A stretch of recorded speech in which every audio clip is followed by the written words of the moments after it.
E aí, pessoal, beleza? Bom dia, vamos lá então. Vamos iniciar nossa aula. Vamos começar aqui na frente 4 para a gente dar uma esticada aqui. Na frente 4, e em seguida a gente vai para frente 3, termina a frente 2, tá? Vamos começar então nas aulas da frente 4, que são aulas de revisão. São aulas mais fáceis que vocês já tiveram. E a frente 3, na verdade, a única frente inédita que vocês têm é a frente 3. Vou pegar o mouse aqui. Vamos lá começar então no maior de todos os filos, que é o filo artrópoda, tá? Então, nesse filo aqui, nós vamos ter algumas características exclusivas desses animais que compõem o filo. Já mandei para vocês aí o resumo, tá, dessa aula. O próprio nome já diz, né? Muita coisa. Nós temos cerca de 1 milhão de espécies catalogadas hoje, desses animais, que compreendem aí, né, os crustáceos, os insetos, os aracnídeos, os quilópodes e os diplópodes. Mas nós temos aqui animais que apresentam uma característica interessante em relação aos seus antecessores na escala zoológica, em relação aos moluscos, aos anelídeos. Eles apresentam patas articuladas, né? Podos, patas, articulação. E eles têm, então, uma articulação interessante, que eles têm uma espécie de joelho, tá? E esse joelho, então nós vamos dizer no apêndice locomotor, esse joelho deles é conhecido como trocânter. Então nós vamos ter a oportunidade de ver, né, como é que funciona esse joelhinho aí, que funciona exatamente como o joelho mesmo, embora não seja uma estrutura, né, homóloga, mas é uma estrutura análoga ao nosso joelho, tá? Aí nós temos aqui algumas características interessantes, e eu gostaria que vocês lembrassem, pelo menos aí, de 3 características essenciais dos artrópodes, além das quais estão aqui citados, mas 3 características exclusivas dos artrópodes, que sempre caem em vestibular, tá? Então, primeira característica, então, são essa segmentação do corpo, agora não é mais homônima. Lembra que nos anelídeos nós tínhamos os anéis, a metamerização, a segmentação corpórea, os anéis eram exatamente do mesmo tamanho. Agora isso não acontece mais. Agora você vai ter aqui anéis de tamanhos diferentes, tá? Apresenta essa segmentação, apresenta essa metamerização, ou seja, o corpo dividido em metâmeros ou anéis, tá? Mas esses anéis, eles têm formas e tamanhos diferentes, tá? E aí eles vão apresentar, em função dessa segmentação, uma divisão corpórea também um pouquinho diferente dos seus antecessores na escala zoológica. Você pega, por exemplo, dentro do filo artrópoda, você tem animais que apresentam cabeça, tórax e abdômen distintos, tá? Tem animais que é o caso dos insetos, por exemplo. Tem animais que apresentam a cabeça fundido ao tórax. Aí nós chamamos isso de uma peça única. Nós vamos chamar isso de cefalotórax. E logo em seguida ao cefalotórax, nós vamos ter o abdômen, tá? Que é o caso, por exemplo, dos crustáceos e dos aracnídeos. E ainda nós temos animais, tá, que apresentam a cabeça seguida de um tórax bastante longo, que é o caso da centopeia, por exemplo, o caso do piolho de cobra. A centopeia é um quilópode e o piolho de cobra é um diplópode, tá? Então, ó, além dessa questão de segmentação, que a gente chama assim, a palavra utilizada, segmentação heterônoma, tá? Ao contrário dos anelídeos, que apresentavam segmentação ou metamerização homônima. Então, eles apresentam segmentação ou metamerização heterônoma. Então, o tamanho das partes do corpo são distintas, tá? Outra coisa também que é interessante com relação a esse filo, né? Todos os seus componentes apresentam exoesqueleto, tá? Então, a presença de exoesqueleto é uma característica dos artrópodes. Então, apresenta um exoesqueleto quitinoso, formado à base de quitina, que é um polissacarídeo, tá? E também formado à base de carbonato de cálcio, que forma uma espécie de couraça, que protege externamente o corpo do animal. Então, eles têm essa couraça protetora. Nossa, Zé, uma couraça mesmo? Sim, uma couraça protetora, tá? Que protege, sustenta o animal, evita desidratação corpórea, tá? É difícil você matar, às vezes, até desde uma barata comum. Às vezes você acha que você dá, sei lá, um chute na barata, achando que você matou, ela finge ali que está morta, mas ela não está morta porque ela apresenta essa couraça protetora, tá? Que é o exoesqueleto.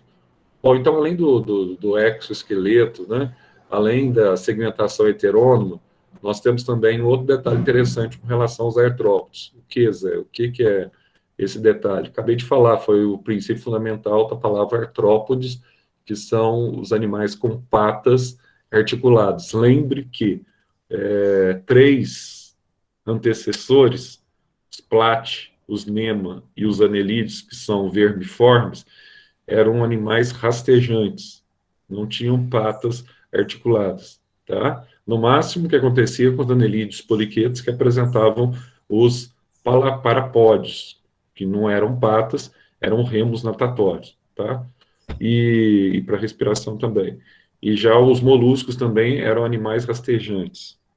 Então, os primeiros a ter, de fato, patas locomotoras, tá? São os artrópodes, que apresentam essa característica. Ah, mas e lula e polva, que são moluscos cefalópodes? Bom, eles têm, então, tá, o crescimento daqueles braços para a locomoção, tá, que são os tentáculos, mas que não são, bem, patas locomotoras. Ainda tem algumas características aqui dentro da embriologia, são animais com 3 folhetos germinativos, são animais, tá, com o celoma verdadeiro, então todos os artrópodes já têm o celoma verdadeiro.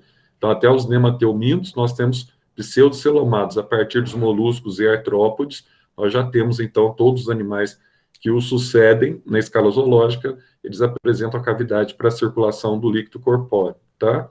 Eles apresentam também, todos eles, simetria bilateral, é aquela simetria, então, que a gente cansou de falar para vocês, você pode dividir o corpo do animal em duas partes parecidas, mas não sobreponíveis, tá? Então, não são sobreponíveis, portanto, são enantiomórficas.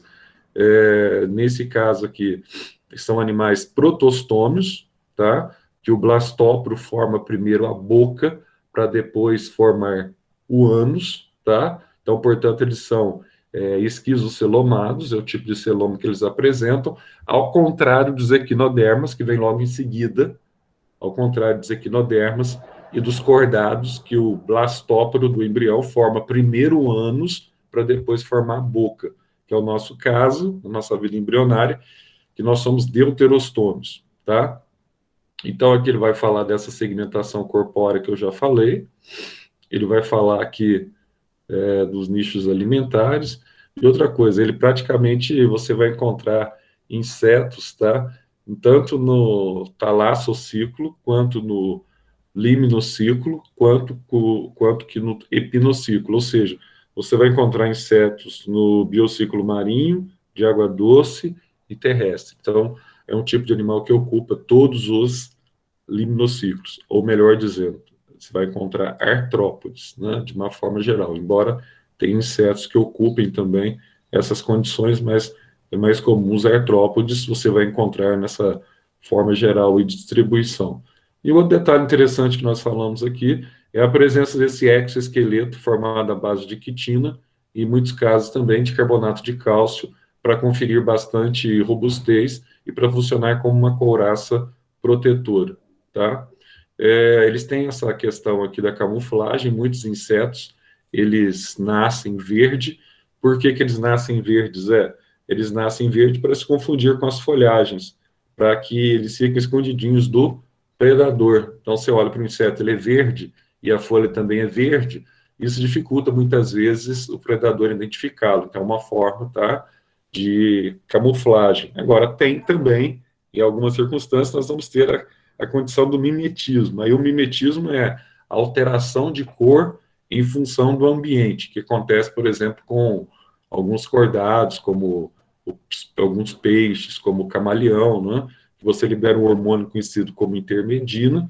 Esse hormônio ele atua na região dos cromatóforos da pele e permite essa mudança de cor em função do ambiente, tá? Então, se nós analisássemos aqui, ó, uma coisa que cai muito em Enem, esse quadrozinho que a gente vai ver daqui a pouco, que fala sobre essa questão de muda ou equidise. Que a grande questão é o seguinte: todos os artrópodes apresentam a capacidade de metamorfose. Nós vamos ver que existem algumas exceções que não apresentam metamorfose, inclusive dentre os insetos, tá? Dentre os insetos, nós teremos nós chamamos de ametábulos, aqueles que não têm metamorfose. E nós vamos ter aqueles que apresentam também metamorfose. Só que como que se dá essa metamorfose? Ela pode se dar de forma parcial. Então, você tem os hemimetábulos. Então, M significa quase, ou semi, né? Quase metábulo. E nós vamos ter aqueles que apresentam uma metamorfose total. Nesse caso da metamorfose total, nós chamamos de holometábulos. Então, nós temos os ametábulos, sem metamorfose, já nasce do ovinho, já nasce direto, tá? Por exemplo, um inseto, e nesse caso aqui nós temos a traça dos livros. Você tem os hemimetábulos, que nessa época do ano, agora até setembro, enche o saco, né? Até outubro, entrada de outubro, são as cigarras, as baratas, tá? Que apresentam metamorfose parcial. E nós temos os que apresentam metamorfose total, os holometábulos, como, por exemplo, os lepidópteros, que são as borboletas, para citar um exemplo, tá? Então, aqui, ó, esses animais são legais e são interessantes, que eles apresentam um sistema de musculatura estriada. Aqui não é apenas um epitélio simples que reveste o corpo, tá? Eles apresentam um sistema de musculatura estriada, tá? Estriada esquelética, e com essa musculatura estriada esquelética aqui do gafanhoto, você confere a esse animal uma alta capacidade aqui deles para movimentação e apreensão das presas. Você sabe que esse animal aqui, ó, é um dos maiores predadores que nós temos, né? Um animal com um exímio, digamos assim, um exímio predador. Então, essas musculaturas aqui, ó, favorecem a ação do trocânter, daquilo que eu falei para vocês aqui, ó, do joelhinho deles aqui, ó, tá vendo o trocânter aqui, ó, que eles apresentam os apêndices. Então, favorece a musculação e a integração do trocânter no momento da locomoção. Então, ó, elas estão diretamente vinculadas aqui ao exoesqueleto, que é a couraça que protege a parte externa, mas internamente ela apresenta esse músculo extensor, tá? E aqui dentro, ó, apresenta esse músculo flexor. Então, são animais que apresentam uma condição muito boa para a locomoção, para a movimentação, tá? Para desenvolver aí os movimentos rápidos que esses animais, eles desenvolvem, tá? E aqui você tem, ó, os segmentos a partir da pele. Você tem as divisões aqui a partir da pele. Então, é interessante você observar desde essa articulação, tá? Até os músculos que conferem essa capacidade maior de movimentação entre os artrópodes. Aí você fala assim, mas deixa eu entender um detalhe aqui, ó. Se são animais que apresentam uma couraça protetora rígida, tá? Que confere robustez, bastante proteção, né? Uma couraça quitinosa, etc, tal. Se esses animais têm tanto essa couraça, como é que eles crescem, então? Essa couraça, esse exoesqueleto, ele não seria um fator limitante ao crescimento desses animais? De fato, é um fator limitante ao crescimento desses animais. Só que, o que acontece? O animal só cresce quando essa couraça aqui, ó, é substituída por outra, tá? Que ainda está em fase jovem, que nós vamos ver. Então, quando você tem aqui, ó, uma situação de exoesqueleto rígido, tá? É que ele já está envelhecido. Ele tem que trocar esse exoesqueleto rígido aqui no exoesqueleto novo e flexível. Só que quando isso acontece, ele perde essa couraça protetora quitinosa aqui de carbonato de cálcio. Ao perder essa couraça, tem o outro por baixo que é flexível. E à medida que ele vai, então, se estendendo para proteger o corpo, então esse exoesqueleto velho que saiu, nós chamamos de exúvia, tá? E o exoesqueleto novo, ele vem, então, para revestir o animal. Então, à medida que esse exoesqueleto novo ele vai aumentando em espessura, você tem a condição de ter aqui uma extensão corpórea. Então, o animal ele vai, então, crescer, tá? Quando ele está com exoesqueleto jovem, certo? Aí, à medida que esse exoesqueleto jovem ele vai envelhecendo, ele vai endurecendo de novo. Aí, quando ele endurece por completo, ele se torna rígido e torna-se um fator limitante ao crescimento desses animais. Nossa, Zé, então aí ele fica durão, aí fica difícil de crescer. Isso. Aí ele troca, libera a casca ou a exúvia, debaixo tem um novo, que é flexível, aí ele dá mais uma crescida, aí para. Depois ele cresce de novo. Tanto que a gente vai ver que o crescimento dele lembra uma escadinha, tá? O crescimento dele é através de escadinhas, através de mudas, ou o que nós chamamos de equidizes. Então você vai ver que é um animal bastante legal, bastante interessante, e daí nós temos dois hormônios para o vestibular, são os primeiros animais na escala zoológica a apresentar um sistema endócrino, apresentar um sistema hormonal, tá? E essa informação, ela é fundamental para vocês.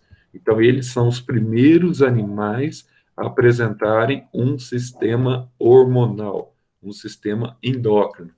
E aqui nós vamos ter aqui, ó, dois hormônios, tá?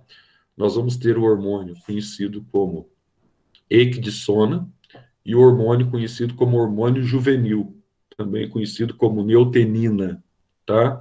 Então você tem um hormônio equidisona que acelera o processo de metamorfose e o hormônio conhecido como neutenina que inibe o processo de metamorfose. Então vamos dar uma olhadinha aqui para a gente ver como é que funcionam, né? Os artrópodes, como é que funcionam esses dois hormônios. Esse quadro aqui, ó, esse gráficozinho aqui, ele é fundamental. Se você pegar questões de Enem, tá? Vestibular, tá? E sempre você vai ver esse gráfico aqui se tratando do crescimento de um artrópode. Então, como é que se dá esse crescimento? Então, você tem aqui, ó, o nascimento do animal, o exoesqueleto dele ainda, tá? Ele é flexível, então o animal ele cresce naturalmente, até que o exoesqueleto dele endureça. Aí endureceu, eu tenho aqui um exoesqueleto rígido, tá? Durante esse período aqui, ó, que o exoesqueleto é aquela couraça protetora rígida, você tem uma inibição do crescimento. Aí o que acontece? Novamente o animal troca, aqui você tem a muda ou equidise, você vai ter a troca do exoesqueleto. Então, quando ele tem a troca, você vai apresentar aqui uma expansão corpórea, porque o exoesqueleto é novo, ele vai conseguir se expandir. Então, ele cresce no momento que o exoesqueleto é novo. Aí você tem aqui, novamente, endureceu, ó, nesse período aqui de endurecimento do exoesqueleto, ele não cresce. Ele fica com um crescimento limitado, tá?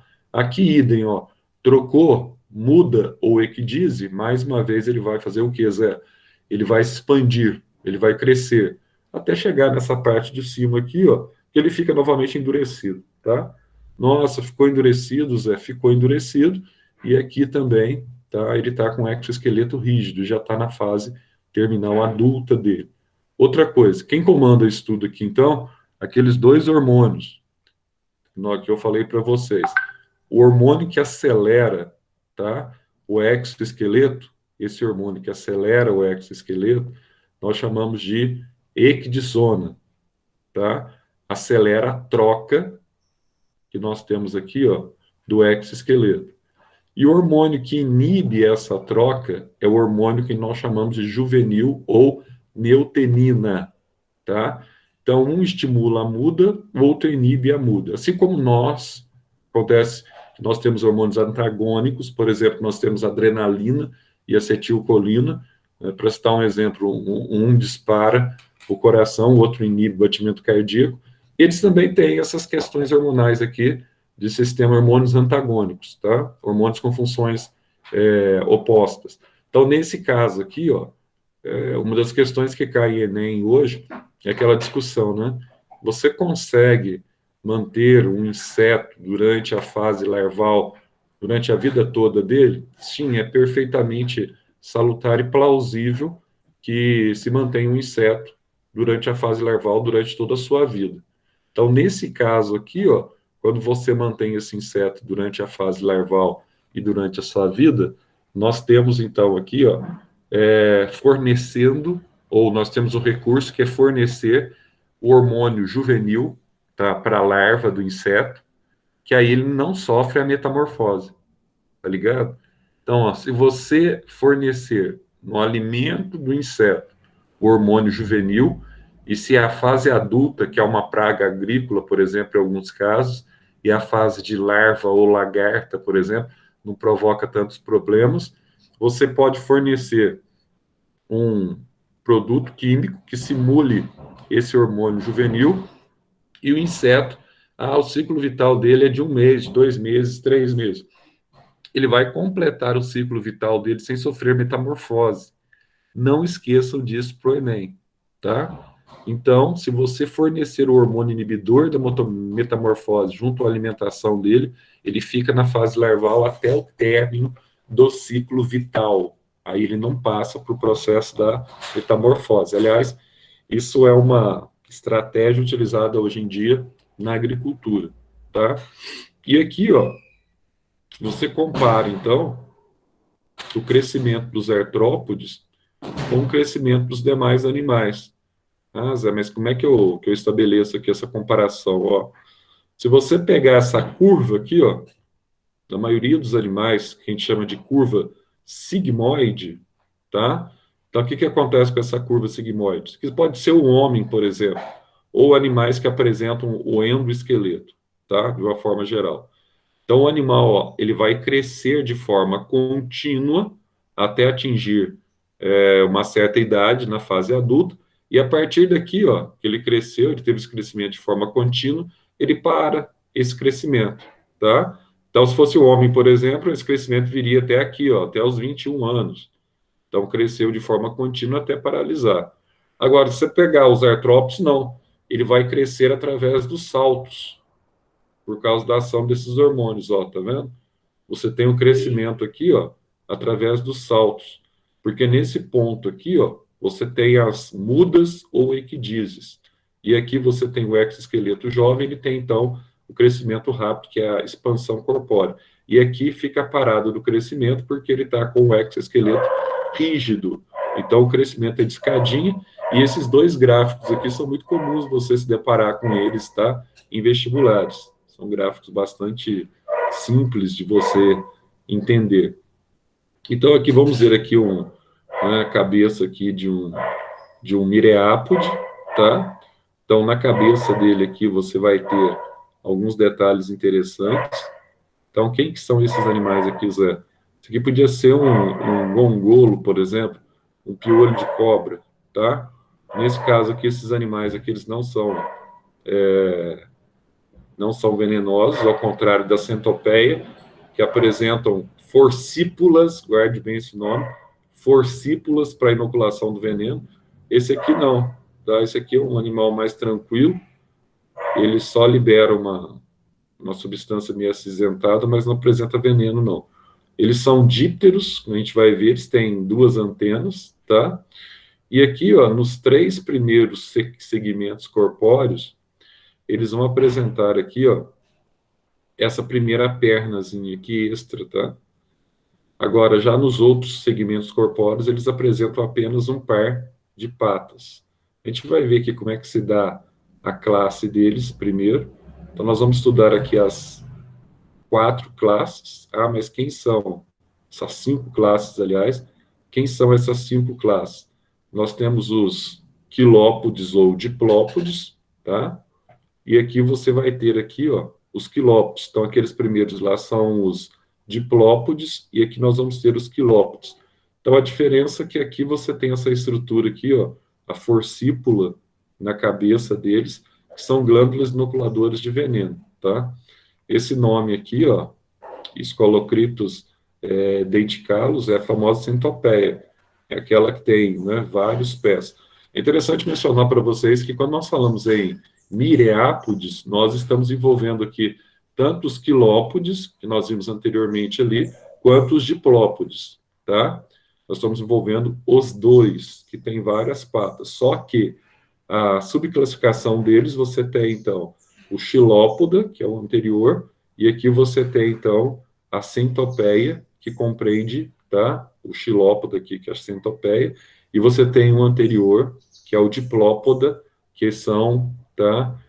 os gongolos e também, que nós chamamos aí de piolho de cobras ou emboás, todos eles têm o mesmo nome. E aqui nós temos a classe dos artrópodes, o maior número de espécies, que são os insetos, tá? Bom, como é que funcionam os insetos aqui, Zé? Então, para eu saber estabelecer as diferenças, normalmente, entre um crustáceo, um aracnídeo, um inseto, um diplópode e quilópode, uma coisa que eu tenho que saber de imediato é a questão do número de patas e o número de antenas. Isso você tem que guardar.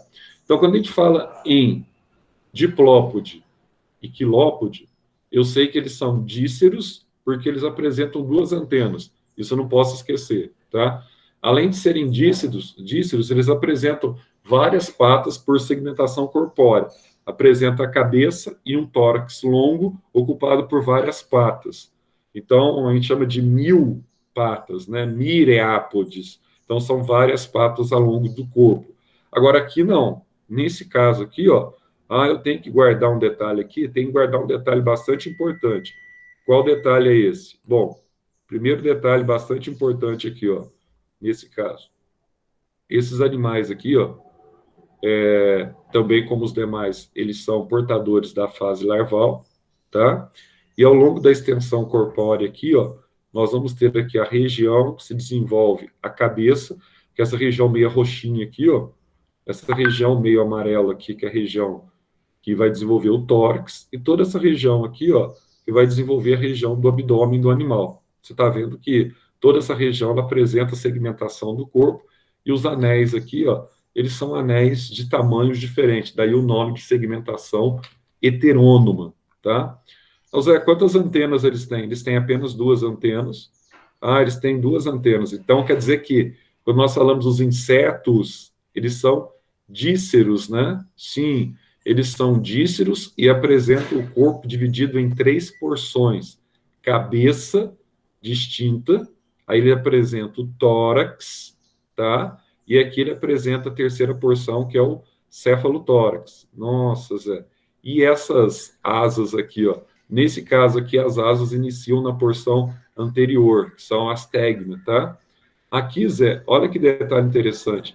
Eles têm uma estrutura análoga à nossa, né? Isso, já tem uma estrutura análoga à nossa. Olha lá, ó, já tem uma coxa, que representa aqui, que nós acabamos de ver lá atrás, a musculatura estriada desses animais. Eles apresentam aqui o joelhinho, que a gente chama de trocânter, tá aqui o joelhinho para articulação, e apresenta aqui, ó, o fêmur, como nós também apresentamos o fêmur, tá? Então, eles têm essa condição interessante aqui, ó. E aqui apresenta também a tíbia e o terço. Então, é muito análogo ao que acontece com as nossas pernas, tá? Então, aqui você tem a região das mandíbulas, eles apresentam aqui estruturas para manipular os alimentos, tá? E aqui você tem também uma condição muito interessante que eles podem também dilacerar, né? Muitas plantas, vegetais, etc. Tal. Os ocelos aqui, ó, são óleos compostos e um detalhe também que você não pode esquecer, eles são os primeiros animais a ter a capacidade de detectar cores. Então, eles têm a visão em cores. Mas não é a visão em cores como nós temos com nossos cones e bastonetes, não. É como aquela imagem em mosaico. Você coloca, às vezes, quando você está filmando, você coloca um mosaico para esconder a pessoa. Eles enxergam em cores, mas enxergam em mosaico, através dos ocelos e dos olhos compostos, tá? Então, eles conseguem já formar imagens, e essas imagens vão para a região do gânglio encefálico. Eles apresentam a membrana timpônica aqui, ó, e apresentam os espiráculos. Tá vendo esses pontinhos que eles têm aqui, ó? Esses pontinhos aqui, eles são fundamentais para a respiração desses animais. Por quê? Nos insetos, o sistema respiratório deles não estão relacionados com o sistema sanguíneo, tá? Nos insetos, você tem essa captação do ar através desses buraquinhos, desses espiráculos, que através de grandes traqueias levam direto o oxigênio para os tecidos que estão respirando e coletam o CO2 e liberam diretamente para o meio externo. Portanto, eles não têm associação com proteínas como hemoglobina, não tem associação com a respiração convencional associada ao sistema sanguíneo, tá? A respiração deles é uma respiração conhecida como traqueal, porque ela se faz através de traqueias e a entrada desse ar se dá através, tá, desses espiráculozinhos aqui, tá certo? Então, você tem aqui a maxila, aqui, a mandíbula também, que serve para trituração do alimento. E na parte terminal aqui, ó, esses animais aqui apresentam o ovopositor, em que a fêmea, tá, coloca os seus ovos, a partir do qual libera, então, larvas, e essas larvas aqui vão sofrer metamorfose, que a gente vai falar daqui a pouco, especificamente sobre os tipos de metamorfose, até formar um inseto adulto. E aqui nós temos a estrutura convencional de um inseto a partir de um gafanhoto, tá? Aí nós sabemos da importância dos insetos para o processo que nós temos aí, tá? De, por exemplo, citar uma importância muito grande deles, entomofilia, que nós estudamos lá nas angiospermas, e essa é uma matéria também importante para a prova da Unifenas, né? Entomofilia significa o quê? Polinização, tá? De flores, é um tipo de polinização que é utilizada por insetos. Dentre eles, nós lembramos aqui das abelhas, por exemplo, que realizam, tá, essa levada, essa carregada, né? Eles vão levar o pólen de uma parte masculina do androceu, da região da antera, para a região feminina, tá, do estigma do gineceu, dos carpelos. Então, são bastante importantes. E aqui nós vamos ter também, ó, aqueles animais que são o subfilo Chelicerata. O que é isso, Zé? São animais que apresentam quelíceras. Um detalhe que eu esqueci de mostrar para vocês aqui, que vocês não podem esquecer. Todos os insetos são hexápodes. Guardou? Isso eu coloco aí para vocês o resumo que eu coloquei aí no grupo, tá? Todos os insetos são hexápodes. O que significa isso, Zé? Apresentam 3 pares de patas, ou apresentam 6 patas. Então, aqui eu tenho, ó, 1 par, 2 par, 3 pares de patas. Então, eles são hexápodes, eles são hexápodes, sim. São hexápodes e são díceros. Ou seja, no total apresentam 6 patas e 2 antenas. Nossa, que legal, hein? Isso, 6 patas e 2 antenas. Agora, nesse subfilo aqui, ó, naqueles que apresentam quelíceras, o que são quelíceras? Quelíceras são glândulas inoculadoras de veneno, tá? Muito comum em quem? Muito comum nos aracnídeos. Os aracnídeos, o que vocês têm que guardar sobre eles? Os aracnídeos são, tá, áceros, ou seja, em outras palavras, os aracnídeos não têm antenas, tá? E são octópodes. Se eles são octópodes, então eles têm 8 patas. Isso, são áceros e são octópodes, ao contrário dos insetos. Então, aracnídeos têm 8 patas. Cuidado que vocês são pegadinhas, né? Mortais para os enéns, tá? Então, eles não têm antenas, mas eles têm, então, 8 patas. Então, vamos dar uma olhadinha aqui como é que funciona o sistema deles e apresenta também desse tubo de Malpighi aqui, ó, tá? Eles apresentam esses tubos de Malpighi. Para que serve esses tubos de Malpighi aqui, ó? Eles vão coletar as escórias metabólicas, tá? E vão liberar essas escórias metabólicas aqui, ó, através de glândulas especiais que estão na base da coxa, que são as glândulas coxais, no caso dos aracnídeos. Mas e os insetos? Como é que eles liberam?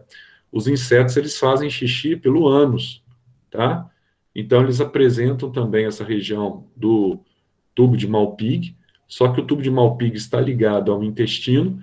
Então, na verdade, os insetos são animais uricotélicos, e como são animais uricotélicos, o ácido úrico sai cristalizado e sai junto com o ânus, tá?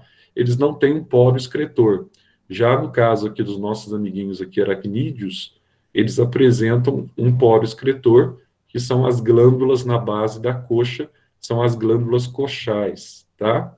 E aqui nós vamos ver aqui um detalhe interessante também, ao contrário dos insetos, tá?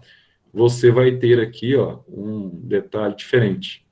Aqui a respiração está relacionada com a circulação, portanto, eles apresentam respiração não somente através de traqueias. Nós vamos ter aqui a respiração filotraqueal ou pulmotraqueal, ou seja, as traqueias estão ligadas a uma rede de vasos sanguíneos, permitindo, então, a circulação, tá, do líquido corpóreo desses animais. Então, vamos dar uma olhadinha aqui nos aracnídeos. Ah, Zé, então dá para eu ver aqui, ó, dá para você ver bonitinho, ó. Aqui eu tenho, então, ó, sempre lembrando que as patas, elas saem do tórax, tá? Então, aqui nos aracnídeos, olha só, eu tenho 4 pares de patas, 4 pares de patas, tá vendo? Então, eu tenho, na verdade, 8 patas, ó, 8 patas, por isso que eles são octópodes. Só que além das patas, eu olho aqui, eles têm olhos simples, tem olhos compostos também. Agora, tem um detalhe aqui, ó. Ô Zé, isso aqui não são antenas? Não são antenas. Isso aqui são os pedipalpos. Para que servem esses pedipalpos aqui, ó? São estruturas para eles manipularem os alimentos, tá? Esses são os pedipalpos, que são as estruturas de manipulação do alimento. Isso aqui, Zé, bom, isso aqui são aquelas estruturas que são as quelíceras que servem para inoculação de veneno, tá? Ou para matar ou para paralisar a presa. Ah, mas muitas aranhas, por exemplo, tá? Muitas aranhas, e aqui nos aracnídeos você tem aranhas, escorpiões e ácaros. Todos os três são aracnídeos, tá?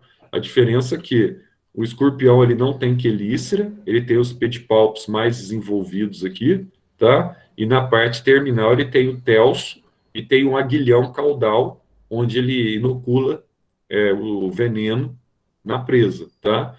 Já as aranhas, elas têm as quelíceras para inocular o veneno, e o escorpião tem o aguilhão caudal. Ô Zé, mas e aqui, ó? Aqui eu tenho toda a região do abdômen. E nessa região do abdômen, tá? E aqui você tem um detalhe também que a gente não pode esquecer, ó. Aqui você tem a fusão do tórax com a cabeça. Você não tem a cabeça distinta do tórax, como acontece com os insetos. Como você tem aqui a fusão do tórax com a cabeça, nós já temos aqui o cefalotórax, tá? Também conhecido hoje como prosoma. Então aqui, ó, nessa região terminal, eu tenho aqui, tá? As fiandeiras, e nessas fiandeiras aqui, ó, para as aranhas que produzem teia, tá? Essas aranhas aqui, elas têm um detalhe interessante. Elas que liberam aqui, ó, os fios para a teia da aranha, tá? E na parte terminal também aqui, ó, eu tenho o ânus. Ah, tem um ânus, né? Tem um ânus. Então, termina em ânus. Eles são protostômios. Primeiro forma a boca na embriologia para depois formar o ânus, tá? E outro detalhe interessante que nós vamos ter aqui, além do ânus, nós temos aqui, então, não esquecendo da respiração pulmotraqueal ou filotraqueal. Então, aqui nós temos o oxigênio sendo conduzido pelo elemento sanguíneo, ao contrário do que acontece com os insetos, tá? Ah, são animais perigosos, né, Zé? Aí você tem os soros, né? Anti-aracnídeos, anti-escorpiônicos. Lembrando vocês um detalhe, você tem os ácaros, né? Lembrando que um provoca a sarna, um ácaro, Cercops scabies, provoca a sarna em cachorro, a sarna em gato, que pode pegar em humanos também, tá? Através de um ácarozinho. E outro que nós temos aqui, ó, um ácaro de pele, que também é um aracnídeo, tá? Que é um aracnídeo parasita. Fica no seu corpo aqui, ó, na sua glândula sebácea, para se alimentar. Esse aracnídeo aqui é conhecido como cravo. Quem que já não teve um cravozinho, aquelas pontinhas pretas? Se você colocar ele no microscópio, você vai ver que é um bichinho que está ali no seu rosto, um aracnídeo, tá? Um ectoparasita, um parasita externo. E aqui nós vamos ter aqui os crustáceos, né?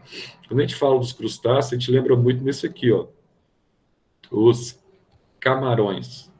E os camarões, ele é o crustáceo comum em vestibular. Então, quais são as características dos camarões aí, Zé?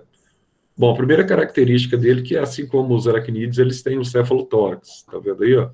Cefalotórax, cabeça fundida ao tórax, né? Se você virar o camarão com a perna para cima, para ele lembra muito uma barata na segmentação do corpo dele. Só que ele tem mais segmentos no corpo.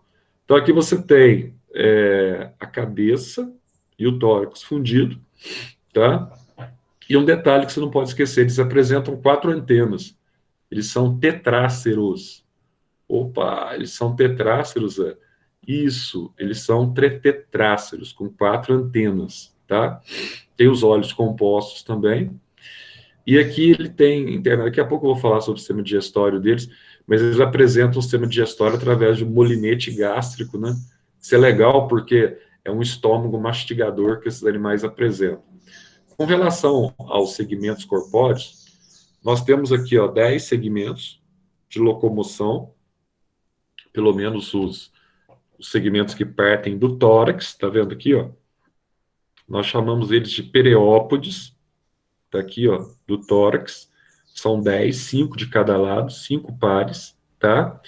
E nós temos os de natação, que saem do abdômen. Ah, mas esses aqui de natação que saem do abdômen, quem são esses segmentos aqui de natação que saem do abdômen, Zé? Esses aqui são os pleiópodes, que saem do abdômen, tá? Nossa, então na parte terminal aqui, ó, ele tem aqui um telso e uma região do urópode. Para que serve isso aqui, Zé? Isso aqui serve como remo, para direcionar a natação do animal na água, tá? Então serve para isso. E aqui os maxilípedes, ó, que tem função sensorial e auxiliam também na apreensão das presas. Então aqui eu tenho segmentos, tá? Locomotores, e aqui eu tenho segmentos natatórios. É interessante que no macho, um desses segmentos aqui, nos primeiros segmentos, constitui, tá, a estrutura que nós chamamos de pênis, para inocular o espermatozoide na fêmea. Então, o próprio segmento natatório pode, ou segmento locomotor, ele pode ser utilizado como pênis. Isso acontece também nos peixes condrícteis, que a gente vai estudar mais à frente, que esses peixes têm uma nadadeira conhecida como clasper, e essa nadadeira ela tem a prerrogativa de inocular também espermatozoide nas fêmeas, tá? Então aqui você tem a estrutura básica do camarão, que é muito apreciado aí na culinária, muitos gostam de camarão, tá? E se você contar aqui os segmentos corpóreos, ele vai ter aqui 14 segmentos da cabeça e no tórax, no cefalotórax, e aqui ele vai ter 6 segmentos heterônomos, tá vendo que os anéis são diferentes? Na região abdominal. Sempre lembrando que os segmentos de locomoção mesmo só saem do tórax, tá? Nesse caso aqui, o de natação sai do abdômen. Nossa, Zé, então eles são ilegais, né? Só que, vamos ver alguns detalhes aqui agora com relação aos sistemas dele, como é que funciona, vamos falar um pouquinho de cada um. É a digestão desses animais. Então, alguns que a gente falou aqui, você tem essa mandíbula aí para triturar o alimento, e o próprio camarão, ele apresenta um molinete gástrico, tá? Esse molinete gástrico aqui dentro, ó, que é um estômago mastigador, certo? Ah, Zé, mas mandíbula, molinete gástrico, e os aracnídeos? Os aracnídeos, eles têm uma função interessante, porque muitas vezes, tá, as aranhas são menores e a presa é maior do que ela. Então, o que ela tem que fazer? Ela tem que aprisionar a presa. Ah, vai comer um inseto, por exemplo. Ela tem que aprisionar a presa, um besouro, na teia dela, na teia de aranha. Só que muitas vezes ela não consegue ingerir esse inseto, porque ele é maior. Então, ela realiza a digestão que nós chamamos aqui de digestão extra, tá? Corpórea ou exógena. O que ela faz? Aí solta um canudo aqui, ó, libera as enzimas sobre o animal. À medida que o animal vai sendo digerido, ela vai sugando o animal digerido fora do corpo, tá? Por isso que a digestão extracorpórea, ela vai sugando partículas do animal. Portanto, a teia é muito importante para elas e tem como também prerrogativa fundamental a apreensão de apreensão de presas, tá? Através das aranhas que são aranhas que nós chamamos de fiandeiras, que produzem aí teia de aranha. Outra coisa interessante aqui com relação a eles, sistema circulatório, tá? Então, olha só, nós vimos que, no caso dos artrópodes, eles apresentam sistema circulatório aberto. Eu falei isso para vocês na aula de semana passada. Se eles apresentam sistema circulatório aberto, o sangue, ele não circula apenas dentro de vasos sanguíneos. Ou seja, você tem algumas cavidades na parte terminal do corpo que permite o retorno, tá, do sangue ou da hemolinfa ao coração. Essas cavidades são conhecidas como hemoceles, tá, ou simplesmente ósteos. Estão presentes ali nos órgãos e permite o retorno. Quando é assim, o que vai acontecer? Quando é assim, o coração deles é pouco musculoso e a eficiência de circulação dos nutrientes corpóreos também é bem menor, tá? Muito menor no caso desses animais aqui. E no caso dos insetos, por exemplo, você não tem associação com os pigmentos respiratórios, tá? Já nos demais, você tem associação com pigmentos circulatórios, que não é hemoglobina, mas você vai ter aqui a hemocianina. A hemocianina também é uma proteína que permite a agregação do oxigênio e a sua condução ao longo do corpo do animal a partir do elemento sanguíneo, tá? Eles não têm hemoglobina, mas têm hemocianina, pelo menos a maior parte dos artrópodes, exceto os insetos, não só os insetos, tá? Diplópodes e quilópodes também, a circulação não conduz oxigênio. Aí o sistema excretório deles, aí depende. Isso aqui é muito rico, cai sempre em Enem, tá? Vai depender do tipo que você está trabalhando. Você vai ter aqui, ó, no caso do camarão, dos crustáceos de uma forma geral, você tem essas glândulas aqui que elas surgem na base da antena do animal. Essa glândula aqui que ela surge na base da antena é para ele fazer xixi mesmo, tá? Ah, é para ele fazer xixi? Então nós temos aqui o que nós chamamos de glândula verde ou glândula antenal. Então aqui, ó, você vai ter a glândula verde e aqui você vai ter um poro excretor que vai liberar escórias metabólicas para o lado externo do corpo do animal, tá? Então, glândula verde ou glândula antenal é para liberar escórias à base de amônia, tá? Para o lado externo do animal e está na base da antena. Ah, mas só tem glândulas antenais? Não. Os insetos, aquilo que eu falei agora há pouco, ó, eles têm tubos de Malpighi que coletam as escórias metabólicas ao longo do corpo e depois liberam essas escórias metabólicas através do ânus. Insetos, eles não têm um poro específico, tá? Eles vão coletar pelos tubos de Malpighi, deságua no intestino, os cristais de ácido úrico, e depois libera essas escórias pelo ânus. E o sistema respiratório, Zé? Foi aquilo que eu falei. Escorpiões, aracnídeos, se a circulação participa da respiração, nós temos aqui traqueias interligadas a uma rede de vasos sanguíneos, que nós chamamos aqui de filotraqueias ou pulmão foliáceo. Então, são os primeiros animais com respiração pulmotraqueal, tá? Nossa, então aqui você tem um pulmão primitivo?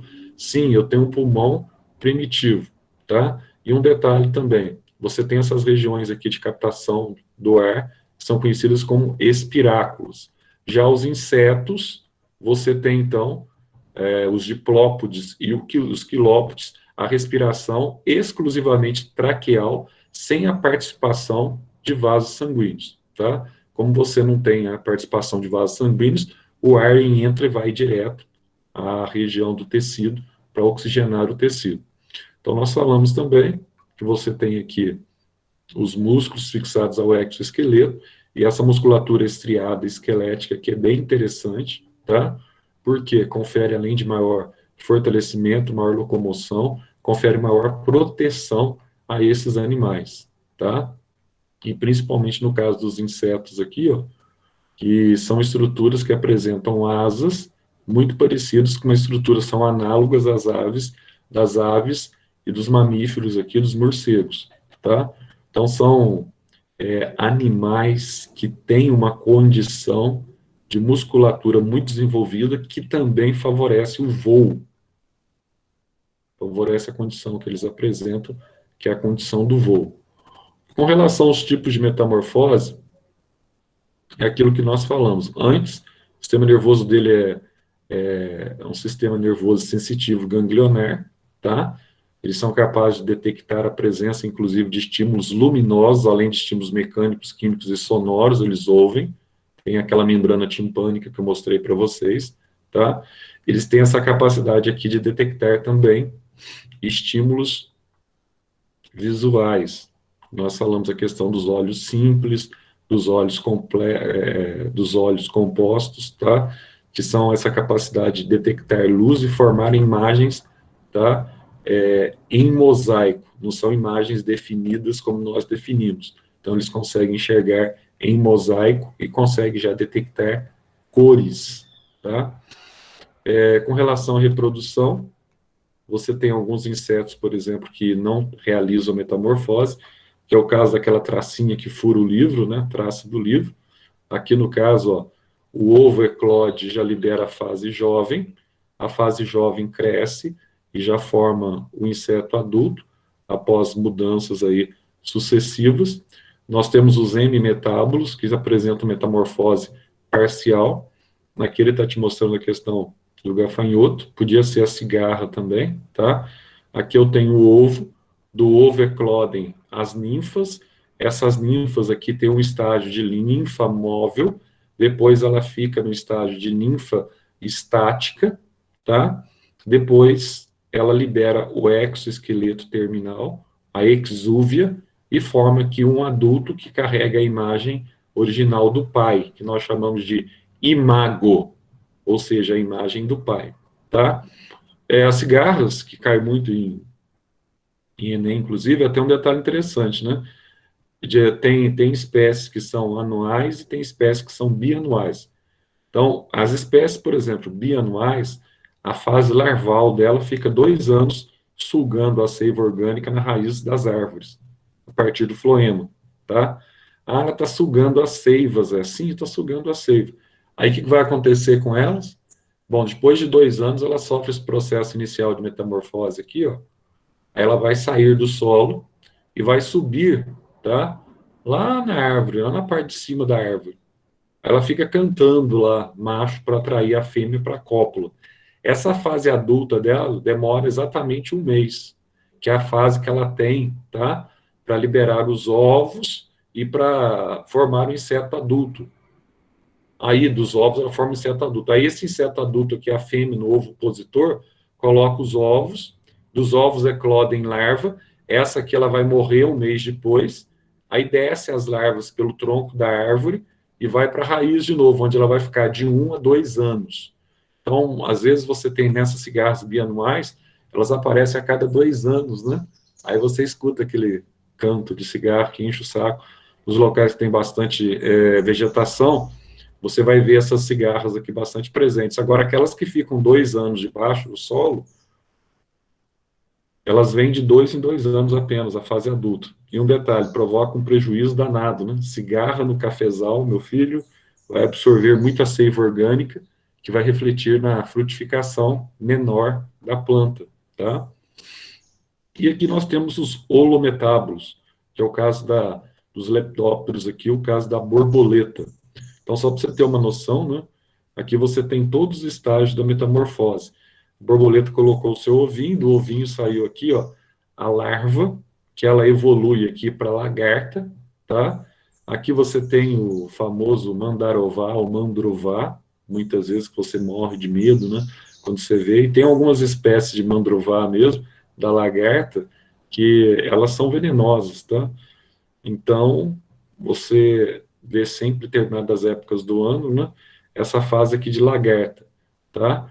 Essa fase de lagarta aqui, ó, ela está se alimentando ativamente e muitas vezes ela representa uma fase de prejuízo muito grande para a agricultura, principalmente no milharal, né?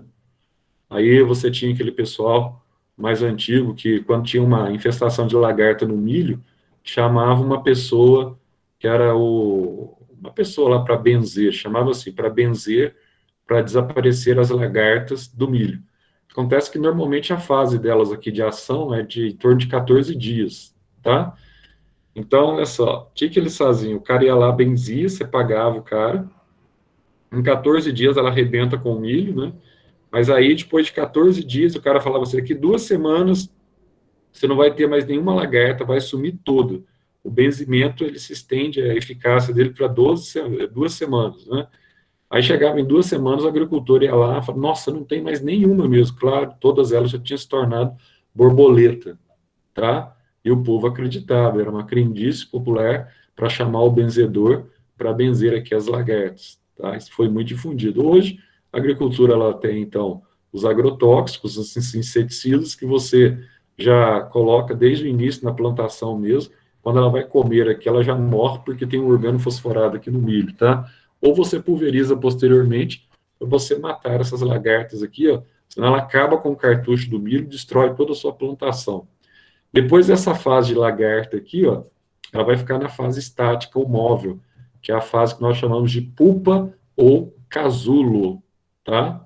E essa fase aqui, ó, ela prepara o inseto para a metamorfose final.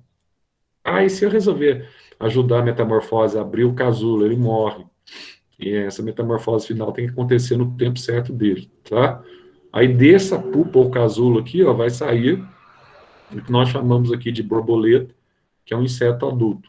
Então, isso aqui é uma fase que nós chamamos aqui de holometábulo. Holo significa total. Então, eles apresentam aqui uma metamorfose total, tá? Mas e os crustáceos? O que acontece com os crustáceos e os aracnídeos, tá? Bom, mesma coisa, muito parecido. Eles têm as fases de metamorfose deles. Ó, do ovo, você tem a liberação aqui das larvas, por exemplo, no caso do camarão, você tem o náupio, e você tem a protozoia, que é uma evolução dessa larva, e a protozoia aqui, ó, ela vai formar aqui uma estrutura que começa a lembrar aqui o camarão, que é a estrutura missis. Aí você tem, então, já o estágio aqui pós-larval, camarão jovem, que vai evoluir para o camarão adulto, tá? Aqui nós temos, então, a classificação, né, evolutiva. Aqui você tem um ancestral comum, para alguns aí, é um ancestral entre os anelídeos, tá? Tem um que é conhecido como onicóforo, que ele tem característica de anelídeo e de artrópode, estaria aí no meio, na questão evolutiva. Você tem aqueles que têm mandíbulas, tá? E aqueles que têm quelíceras. Então, aqui você tem a formação dos aracnídeos, e aqui com mandíbula você tem a formação dos crustáceos, e a formação aqui, ó, dos insetos, que são os hexápodes, e dos mireápodes, que são os diplópodes, gongolo e emboás, piolho de cobra, e também dos quilópodes, que você tem aqui a centopeia, tá? Essa seria aí a vertente evolutiva desses animais. Então, são animais fáceis de você guardar, são animais bastante presentes aí no cladograma. Agora, o último dos invertebrados, vamos chamar assim, nós vamos ter na escala zoológica, nós vamos ter aqui os equinodermos. Nossa, Zé, os equinodermos. Os equinodermos são animais bastante simpáticos, né? Quando a gente fala em equinoderma, você lembra logo de cara na serpente do mar, no ouriço do mar, na estrela do mar, nos lírios do mar, tá? Nos pepinos do mar.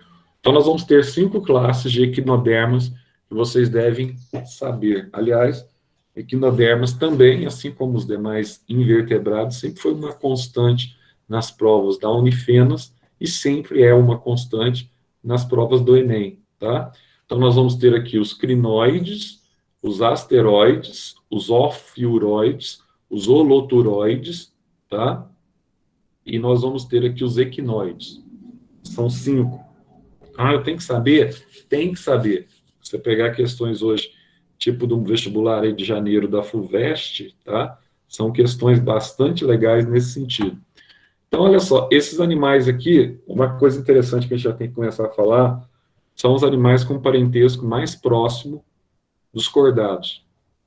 Nós somos cordados, né? Nós somos cordados da classe mamária, mamíferos, certo? Então, são os animais mais próximos dos cordados, principalmente, né?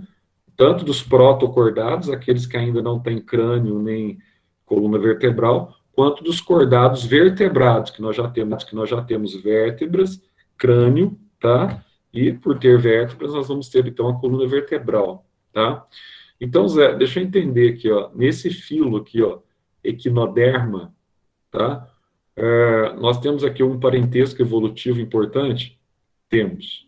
Qual seria esse parentesco evolutivo importante? Tanto os equinodermos quanto os cordados são animais, são os únicos animais deuterostômios. O que é isso, Zé? Deuterostômios. Se protostômio, aquele orifíciozinho que era para vocês terem aprendido já, mas no caderno do SAS, bem como uma das últimas aulas do caderno 6 aí, da frente 1, mas antes da a gente começar a ver a primeira aula, antes de a gente começar a ver zoologia, primeira aula que tem, óbvio que é o quê? Embriologia, né? Rever aquela matéria que a gente viu lá atrás, no primeiro ano, vocês viram comigo. Então, olha só. Então, ó, você tem dois tipos de animais. Naquela fase, após a formação do blastocisto, ou da blástula, que você tem a formação da gástrula, durante a gastrulação, você tem a formação daquele orifíciozinho que é o blastóporo, tá? Então, no caso dos anelídeos, no caso dos insetos, aracnídeos, tá? No caso dos artrópodes, de uma forma geral, o blastóporo forma primeiro a boca, depois o ânus, portanto, eles são protostômios. No nosso caso, tá? Que é o nosso caso, o caso de um cordado, podia ser um peixe, um anfíbio, um réptil, uma ave, um mamífero, um ciclóstomo, que seja, tá? Então, nesse caso, nós temos o quê? Primeiro, no nosso caso, o blastóporo forma o orifício anal para depois formar, tá, a boca. Então, os únicos animais invertebrados que são parecidos conosco nesse quesito são os equinodermos. Portanto, eles são animais como nós, deuterostomos, deuterostômios, ou também conhecidos como deuterostomados, tá? E apresentam algumas características que é pegadinha de Enem, né? Quais são essas características? Eles apresentam muitos espinhos em volta do corpo, tá? Só que ao contrário do que muita gente pensa quando pega a estrela do mar, bate lá, ela é dura, né, Zé? Cada braço desse aqui tem uma alta capacidade de regeneração, tá? Que são os asteroides, cada braço. Então, se ela perder um braço, ela pode regenerar um novo animal, né? É verdade isso? Sim, é verdade. Ela pode regenerar um novo animal. Só que tem um detalhe, tá? Estrela do mar, guarde bem que eu vou te falar, não apresenta exoesqueleto. Estrela do mar apresenta o quê? Tá ouvindo? Endoesqueleto. Nossa, Zé, que legal, apresenta endoesqueleto. Sim, estrela do mar apresenta endoesqueleto.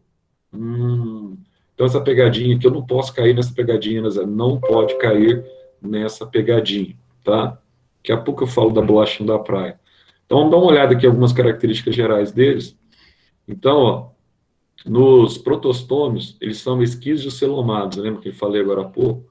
Nos deuterostômios, ó, o celoma dele tem origem, eles são enterocelomados, enterocéficas, tá? Ou seja, a origem do celoma, a partir do intestino primitivo, que é o arquêntero. Então, são animais também que apresentam celoma verdadeiro, tá? No caso aqui, os moluscos, os artrópodes, a gente acabou de ver que são esquizocelomados, que eu acabei de falar para vocês. E aqui, ó, naquele processo da embriogênese, quando você tem a formação aqui dos celomas, ó, os celomas são essas cavidades aqui que servem para a circulação do líquido corpóreo que vai hidratar e vai nutrir inicialmente o embrião nas fases iniciais, tá? Então aqui nós já estamos evoluindo aqui para uma fase de gastrulação 2, que a gente chama de neurulação na embriologia, tá? Então aqui ele vai formar, ó, o celoma, tá vendo? Celoma bonitinho. E esse celoma aqui, ele é fundamental porque esses animais, eles têm um sistema hidrovascular, ou sistema ambulacrário, que é o sistema que permite a condução de água, tá, em torno do corpo. Um animal bastante legalzinho. Então, aqui você tem, ó, a boca, nós vamos dizer que está geralmente em polos opostos, né? E você vai ter aqui a região que nós chamamos aqui de ânus. E somente o pepino do mar que vai ter cloaca, tá?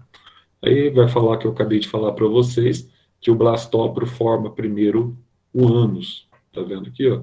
Por isso que eles são deuterostômios como nós. Então, isso é um parentesco evolutivo considerado pela biologia, tá? Então, teoricamente, os animais mais próximos no cladograma evolutivo dos cordados são os equinodermos.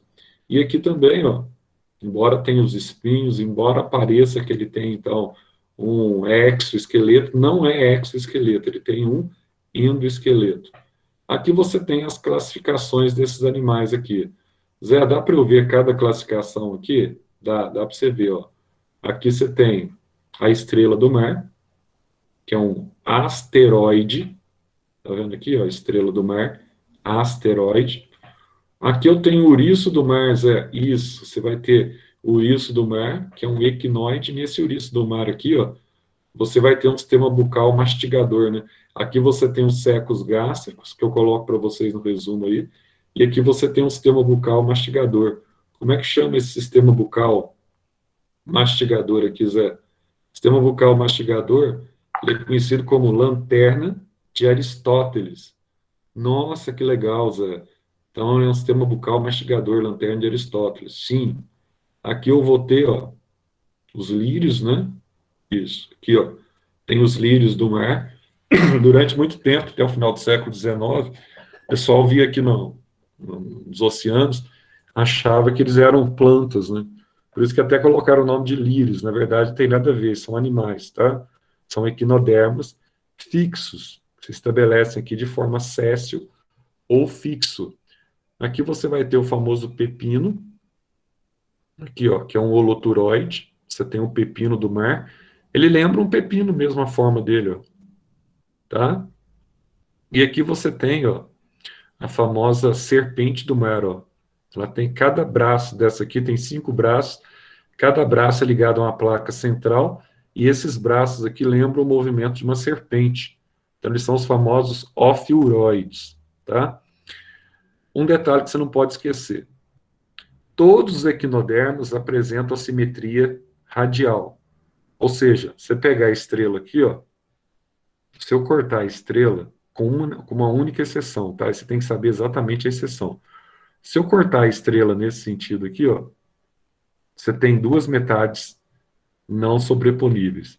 Se eu cortar ela nesse sentido aqui, você tem duas metades não sobreponíveis. Se eu cortar assim, ó, você tem duas metades não sobreponíveis. Você pode cortar ela em 5 formas diferentes, que você tem, então, duas metades parecidas e não sobreponíveis. Isso é que nós chamamos de simetria radial, tá? Quando você tem a forma de cortar só em duas partes, que é o caso do pepino aqui, ó, o pepino eu posso cortá-lo apenas em duas partes que não se sobrepõem, como o nosso corpo, por exemplo. Aí você tem a simetria bilateral. O único equinoderma na fase adulta que apresenta simetria bilateral é o pepino do mar. Tá? Porque na fase larval, toda larva ela é parecida, né? Tem uma estrutura mais ou menos assim. Ó. Então, toda larva apresenta simetria bilateral. Então, por isso que nós chamamos os equinodermos de animais que são portadores de simetria bilateral, simetria radial secundária. Então, na fase larval, eles apresentam simetria bilateral. Na fase adulta, exceto o pepino do mar, que mantém a simetria bilateral, todos eles deixam de ter simetria bilateral e passam a ter simetria radial. Detalhe, são animais exclusivamente marinhos, tá? Então, por exemplo, os asteroides, estrela do mar, os equinoides, ouriço do mar, os crinoides, lírio do mar, holoturoides, pepino do mar, e ofiuroides, tá? Que vem de ofiuros mesmo, são as serpentes do mar. Então, todos eles aqui são os 5 representantes dos equinodermos. Nossa, Zé, então é facinho, né? É bem facinho. Agora, o que nós temos que falar sobre cada um aqui, ó? Então, nós vamos ter aqui as estrelas do mar, por exemplo. essas estrelas do mar aqui, elas são bastante legais, né? Porque ela é também, assim como o gafanhoto que a gente viu agora há pouco, ela é um predador exímio, tá? Só que ela tem um probleminha. Muitas vezes ela vai comer algum tipo de presa, algum molusco, alguma coisa assim, só que essa presa muitas vezes é maior do que a capacidade gástrica dela. Então, o que que ela faz aqui, ó? Ela realiza uma digestão também, que nós chamamos de digestão exógena ou extracorpórea, tá? Ela libera a parte do intestino dela para fora, que são os secos gástricos, para ela conseguir digerir a presa fora do corpo, tá? Então, ela tem essa característica aí. Outra característica interessante também, tá? Em se tratando das estrelas do mar, o corpo dela, Zé, tem espinhos, tem, mas tem pinças que servem para higienização do corpo, para limpar a presença de micro-organismos que estão tentando invadir o corpo dela, e essas pinças nós chamamos de pedicelárias, tá? As pedicelárias, elas servem para a higienização corporal desses animais. Nossa, que legal, hein, Zé? Estrela do mar. Estrela do mar. Então, aqui, ó, nós temos duas regiões opostas, né? Você vai ver aqui comigo. E a partir dessas regiões opostas aqui, ó, você vai ver que eles têm uma característica interessante, que é o sistema hidrovascular ou sistema ambulacrário, tá? Aqui, ó, você tem essa placa na região de cima do corpo do animal, e essa placa aqui é conhecida como placa madrepórica. Ó, essa placa madrepórica, ela está ligada a esse canal circular, que está ligada a uma rede de canais radiais, ó, dentro do animal. Para que serve essa placa, Zé? Na verdade, esses animais eles conseguem se locomover através da absorção da água. Essa placa aqui, ó, ela capta a água do mar. Essa água aqui, ó, ela é distribuída por uma rede de canais. Primeiro esse canal aqui, que é o canal circular, ó. Depois para esses canais radiais, tá vendo? A água distribuída. Para quê, Zé? Aí chega aqui nessas estruturas que lembram aqui, ó. Parece que são umas cerquinhas aqui, né? Mas essas estruturas aqui que lembram uma cerquinha, elas compreendem dois pezinhos, ó, aos pés deles aqui, ó, que são os pés ou pódios, tá? Ambulacrários. Então, o que que acontece? Em cima aqui você tem uma ampola que se distende e coleta a água que foi captada. Tá vendo que tem vários pezinhos? E aqui na base da ampola, você tem esses pezinhos aqui, ó. Esse pé, ele pode estar distendido ou ele pode estar retraído. Então, como é que o animal movimenta? Ó, a ampola empurra a água para os pés, aí você tem a distensão dos pés, aí ele abre os pés e fixa-se no substrato. Aí ele vai fixando no substrato e vai retraindo o pé, distendendo o pé, retraindo o pé, distendendo o pé, retraindo o pé, distendendo o pé. Dessa forma, você tem a movimentação do animal. E quem atua diretamente na movimentação do animal é esse sistema que nós chamamos de sistema hidrovascular ou sistema ambulacrário, permitindo, então, a movimentação desse animal na região do fundo, que a gente chama da região dos bentos. Portanto, eles não são animais fixos, tá? Eles são animais móveis, que são trazidos muitas vezes pela maré até a praia, onde você consegue vê-los também, tá? Em muitas situações aí. Outra coisa, são animais muito primitivos, que usam essa água que circula pelo corpo aqui, ó, para auxiliar no processo de excreção e circulação do líquido corpóreo também, tá? Então, não é um animal que tem um rim, por exemplo, tá? Nesse quesito, só a deuterostomia comparada e a questão da embriologia que estabelece conexão conosco, com os cordados. Mas as demais situações, o sistema nervoso dele muito primitivo, parece com o sistema nervoso lá de trás, de uma aurélia aurita, de uma água viva, de um quinidário, tá? Sistema nervoso em rede também. Tudo nele é muito primitivo no que diz respeito à parte fisiológica. Só a parte embriológica que é bastante parecida conosco. Aqui você tem a bolachinha da praia, né, que é um equinoide, tá? ou você tem também o ouriço do mar.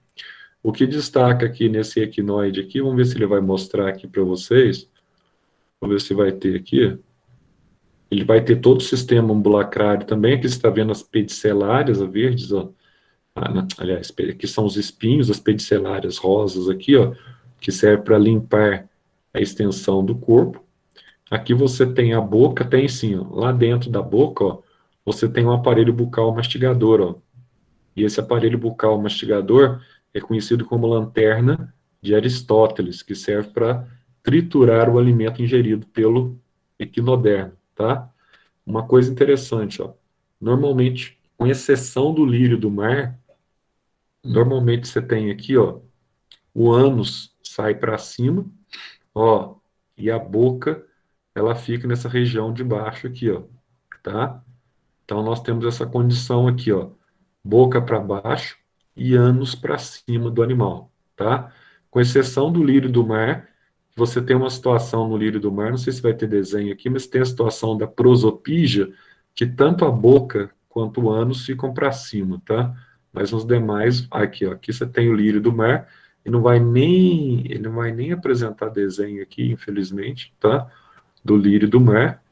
Aqui, ó, mas ele vai falar, ó, que a boca e o ânus localizam na região oral. E aqui você tem o famoso pepino do mar, né? O pepino do mar é legal porque ele nos remete a uma parte interessante da ecologia, uma relação de inquilinismo, né? Ele recebe aqui, ó, um peixe conhecido como peixe agulha, ele recebe na sua parte terminal do intestino, tá? Esse peixe agulha entra na região, tá? Da cloaca do animal e acaba se escondendo na região da cloaca do animal, quando está fugindo do predador. Aqui a cloaca, ó. Tá vendo que é o único equinoderma também que não tem ânus, mas tem cloaca. Então ele entra aqui e esconde aqui dentro, ó, peixe agulha. Aí o predador fica do lado de fora e aqui serve de abrigo para ele. Bom, aí você tem um detalhe que a gente vai falar na ecologia. Se ele ficar muito tempo aqui e ficar sem comer nada, aí não tem outro recurso, peixe agulha. Aí ele deixa de ser um inquilino e passa a ser um parasita, tá?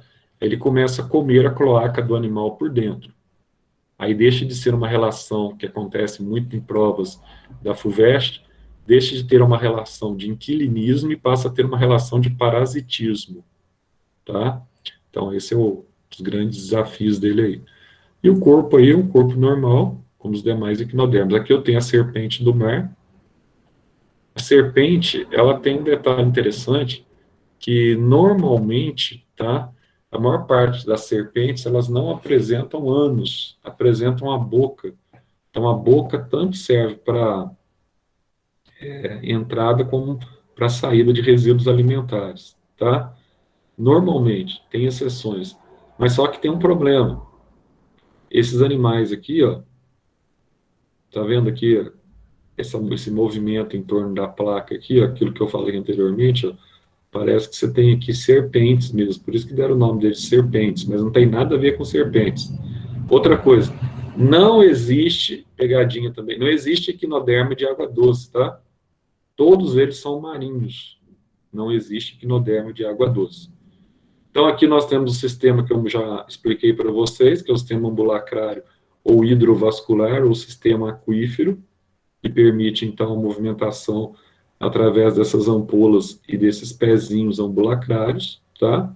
Sistema digestório bastante desenvolvido, pelo menos no que diz respeito à presença do seco gástrico e a presença da lanterna de Aristóteles para triturar o alimento, tá?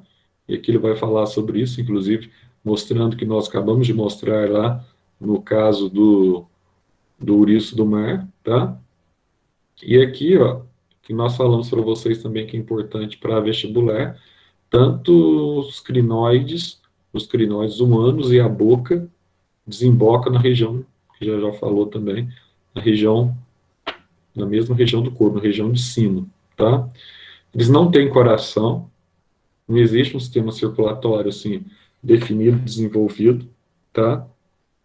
Eles apresentam apenas esse sistema hidrovascular que auxilia através da água a circulação dos nutrientes do corpo. Portanto, é um animal muito primitivo que não tem nem coração.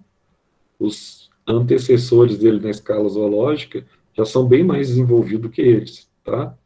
O sistema excretório deles aqui, ó, eles apresentam excreção, a maior parte da excreção é feita por difusão, tá?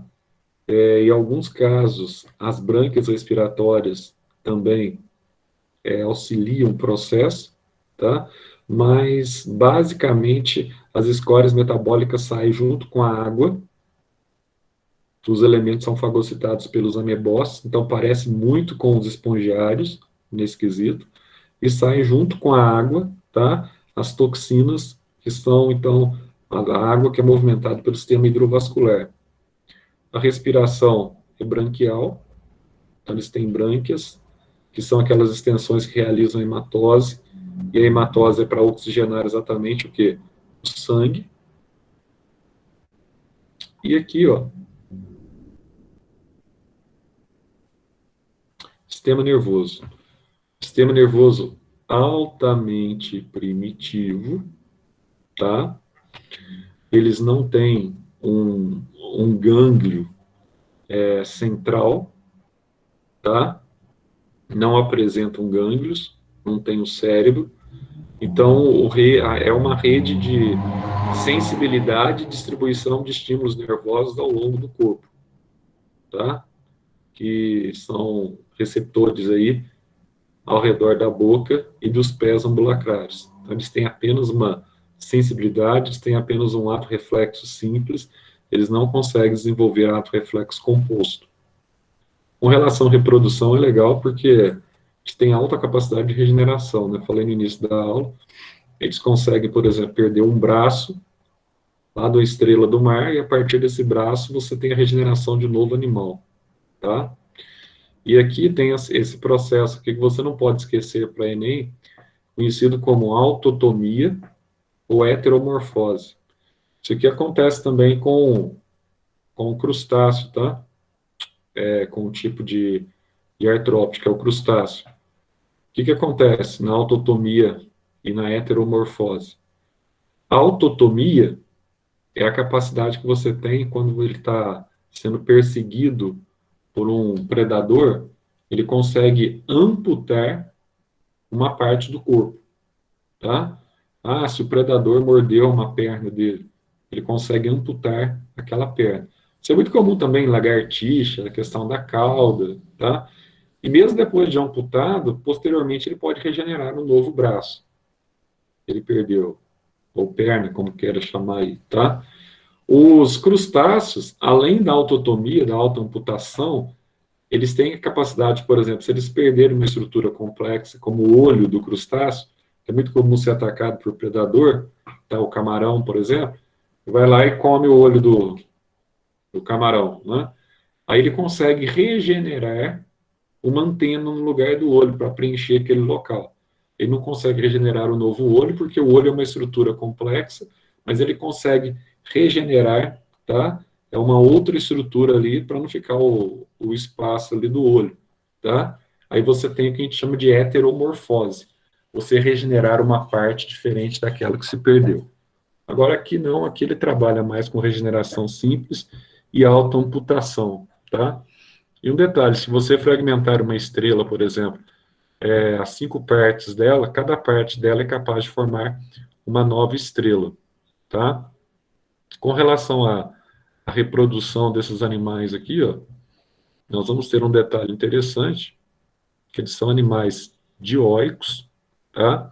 São animais de sexos separados e que realizam, então, o processo reprodutivo, tá? É muito difícil você ter aqui a gente vai falar até que são dioicos, eles apresentam essa fecundação externa e apresentam sempre fase larval. Não tem nenhum equinoderme que não tenha fase larval, tá? Então, você tem um encontro gamético na água, e em seguida você tem a fase larval. Aí você tem isso aqui que é importante, né? As relações da deuterostomia, que são as relações estabelecidas aí entre os equinodermos e seus parentes, que são os protocordados e cordados. Então, aqui, ó, quando a gente compara, a gente vai ver aqui, ó, os equinodermos, tá? Depois começam a surgir aqui, ó, primeiro, presença de fendas branquiais na faringe, que vai formar traqueias posteriormente, ou vai formar as brânquias, e aqui o cordão nervoso do tubo dorsal vai formar o tubo neural, né? Aí começa a aparecer aqui, já é tema das próximas aulas aqui, ó. Primeiro os quase cordados, que a gente chama de hemicordados, são os balanoglossos. Aí você vai ter aqui uma cauda pós-anal, tá? Aí você tem aqui uma notocorda, e aqui você tem, então, tá? Os cordados já começando com os ciclóstomos, agnatas. Aí você vai estendendo aqui os ciclóstomos, os peixes, os anfíbios, os répteis, as aves e os mamíferos, tá? E a deuterostomia é a grande prerrogativa evolutiva desses animais. Deixa eu perguntar um negócio para vocês aqui agora. Hoje à tarde, Lenise pediu a aula para que ela teve um problema na sexta-feira do roteador dela, queimou, teve dia de dar aula para vocês, né? Aí ela pediu a aula da tarde. Vocês vão ter 2 aulas com a Lenise hoje?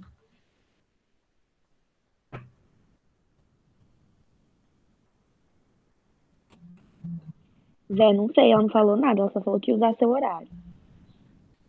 Vai usar o horário. Então, isso que eu não sei também, se ela vai usar. Porque normalmente de sexta-feira são 2 aulas, né? Que ela dá, não é? São 2 horários na sexta. Aham, são 2 horários na aula regular. Então, provavelmente, ela capaz que ela vai dar os 2 horários, né? Para eu marcar o horário depois da aula dela, eles vão morrer, né? Querer morrer. Vamos deixar hoje. Amanhã vocês têm aula a tarde inteira, né? Na quarta. Sim, amanhã é a tarde inteira. De quinta. Como é que é o horário de vocês na Tem quinta? plantão Tem a do tarde Eric inteira, e o negócio do João Batista. Quinta a gente. Tem prova quinta, quinta-feira também, né? quinta a gente Não, a prova é na sexta. tem coisa até as 4 e pouco. A prova de vocês é na sexta, né? Isso mesmo, a prova de vocês é na sexta. 3, 4. A prova de vocês não está marcada dia 5, não? É dia 6, né? Parece que eu vi que era o dia 5. A sua prova é na quinta-feira, velho, na sexta não. Essa semana. Quinta-feira, não é? Sim, eu olhei esse dia que eu tenho vestibular.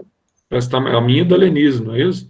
Está marcado. Então, na quinta-feira à tarde, vocês vão ter prova só. Vamos deixar para semana que vem, então, porque de repente na semana que vem a Lenise não dá aula na segunda, aquela aula da tarde dela, eu dou aula na segunda à tarde também.